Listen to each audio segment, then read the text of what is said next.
चंद रोज कब्ल एक अंकल जी के घर जाना हुआ।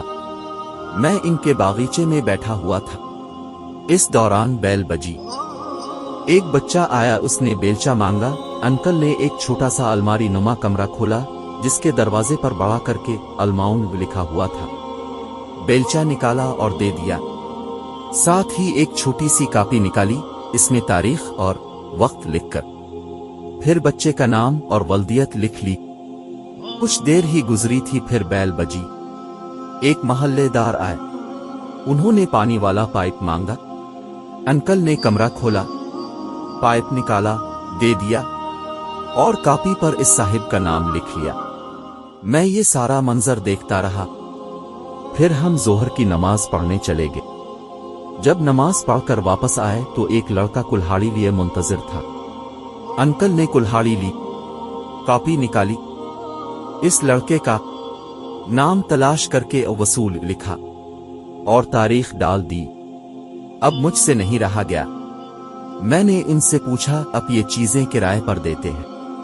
वो मुस्कुराए और बोले, ये सब चीजें सारे मोहल्ले वालों को जरूरत पड़ने पर दे देता हूं। इनका किराया बिल्कुल है, लेकिन ये किराया अल्लाह के खाते में है। क्या तुमने सूरा माउन नहीं पढ़ी?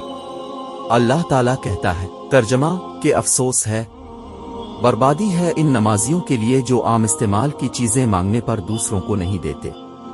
तो बेटा, जब से मुझे ये समझ आई है, मैंने ये स्टोर अलमाउन बना दिया है और सारी आम इस्तेमाल की चीजें, कुल्हाड़ी, कुदाल, बेलचा, हथौड़ा, पाइप वगैरह सारी चीजें जो कि पहले से मेरे घर मौजूद थी, मैंने यहाँ जमा कर दी है। अब मोहल्ले में जिसको जो चीज चाहिए होती है वो आकर ले जाता है।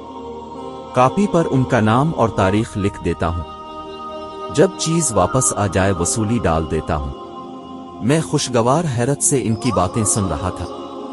उन्होंने चाय का घूंट भरा और बोले, कुछ चीजें मैंने खरीदी हैं, जबकि बहुत सी चीजें तो मोहल्ले वाले खुद ही मुझे देंगे कि आप उन्हें अलमाउन में रख ले, जब जरूरत होगी ले जाएंगे, जब किसी और को जरूरत होगी वो ले जाएंगे। अहबाब ग्रामी, मुझे अंकल का ये अलमाउन वाला आइडिया बहुत पसंद आया। हम भी हर रोज एक दूसरे से चीजें मांगते हैं, लेकिन अक्सर हम नहीं देते। ऐसा नहीं करना चाहिए।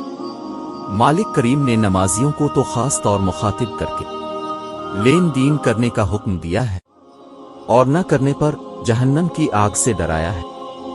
चुनांचे आपस में इस्तेमाल की चीजें जरूर एक दूसरे को देनी चाहिए। अलबत्ता एक कौमी बीमारी, चीज वापस न करना का इलाज करना भी बहुत जरूरी है। इसका एक फौरी हल तो कॉपी है, ताकि याद दहानी रहे। यूं चीज वापस मांग ली जाए। चीज मांग कर ले जाने वाले को भी अक्ल करनी चाहिए, बरवक्त वापस करनी चाहिए, वरना वादा खिलाफी, ईज़ाए मुस्लिम जैसे गुनाहों का मुर्तकिब होगा।